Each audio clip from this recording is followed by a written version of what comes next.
Hi guys, welcome to this video. I'm trying to show or explain you in 2 minutes how to create a PowerPoint animation, so like every line is flying in one line after each other. So we take a blank presentation.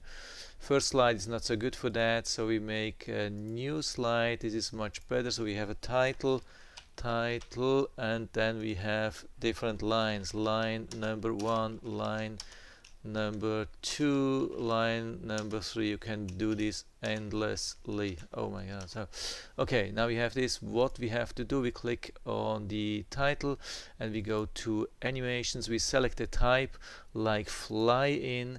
We have to do the same thing with the detail. Also we select fly in. So we have it now ready. We have a 1, we have a 2, we have a 3, 4, and this is the order in which the lines are flying in.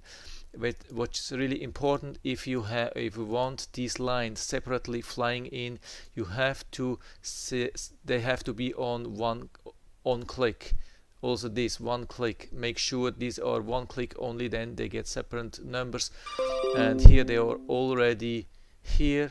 So it's perfect. Actually, I don't have to do anything else. If you want a different order, you can move it to early, you can see to 1, or you can move to later. Let's say, yeah, or you can also put it to 3 or whatever. Now we have a 1, 2, 1, 2, 3, 4. Let's go to 5. F5, it's preview. We press spacebar, and you see all these lines are separately flying in. That was exactly 2 minutes. If you have any questions or comments, just write to the comment section below. I'm always happy to talk about these things. If you like the video, give me a thumbs up, subscribe my channel. Thanks for watching, and see you next time.